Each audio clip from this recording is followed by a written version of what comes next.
Hey guys, Casey here with chapter 29, and I just wanted to share something with you, some revelation that I received today.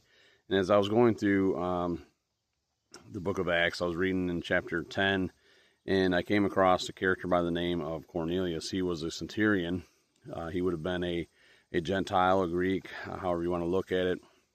But it said that he was very dedicated and committed to God, that he would always pay his alms or give to the poor and this kind of a thing. And there was a point in there in chapter 10 where it talks about how he was in prayer, and during this time of prayer that he was visited by an angel, and this angel gave him a message during this time of prayer that would have been encouraging, that was telling him that God hears his prayers, but not only does God hear his prayers, but God remembers his alms, remembers the charity that he does.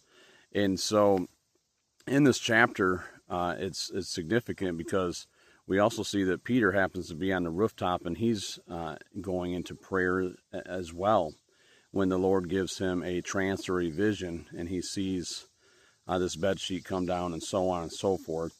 Many of you are probably familiar with this. This is not the point that I want to make, but in the end, Peter ends up going to this Cornelius and meets with Cornelius, and then ultimately ends up giving Cornelius the gospel.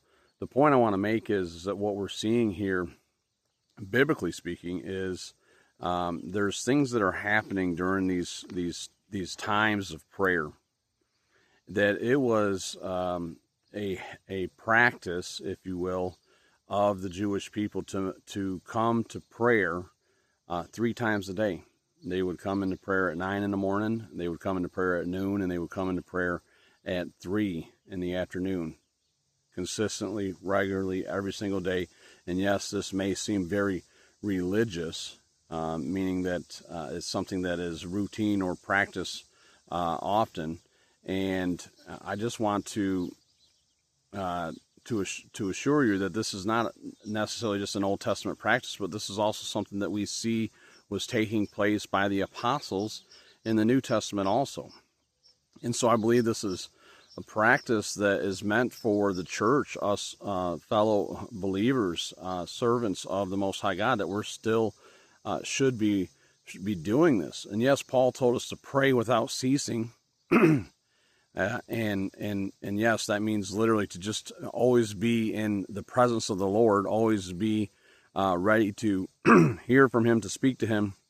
But what we're talking about was taking place with the apostles, and even with this Cornelius character, is that they were demonstrating and practicing regular times of prayer. And this, I think, is very important, and something that maybe the church should be considering, making a regular practice. Of those of us who consider ourselves to be in the body of Christ, we should probably, have an alarm set on our phone or something that alerts us when it's 9, when it's 12, and when it's 3, so that we can take just a moment or two, a few minutes or whatever it is, and to do a focus on prayer. And so, to give you some biblical examples, Daniel 6:10, that we see this demonstrated there. David talks about it in Psalm 55:17. And then we also see this in Acts 3:1 and Acts 10:9, where they're recognizing these particular periods of time for prayer.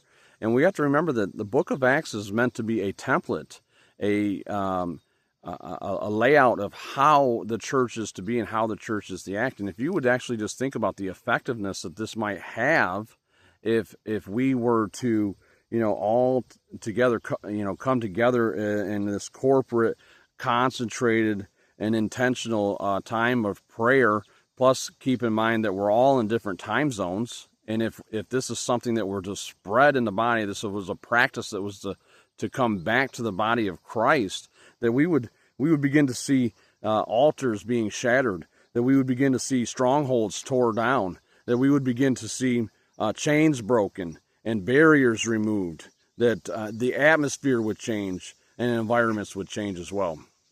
So I encourage you right now to join me, as this is a practice that I'm going to start doing. I'm going to start doing this intentionally. I'm going to start praying at those 3 times specifically. Yes, I will be in prayer continuously, or I'll be in the presence of the Lord continuously without ceasing.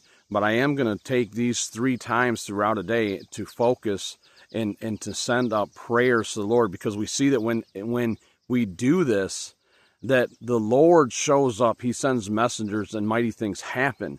And so I encourage you to join me to make this a practice in your life. And if this is something that is speaking to you, and not only are you going to participate, but if this is speaking to you, share this with somebody. Give this a like, a thumbs up.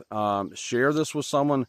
Go to the comments. Let's have this spread like a wildfire so that others will participate. Because if you think about it, this will have an impact around the world if we can get this message to spread.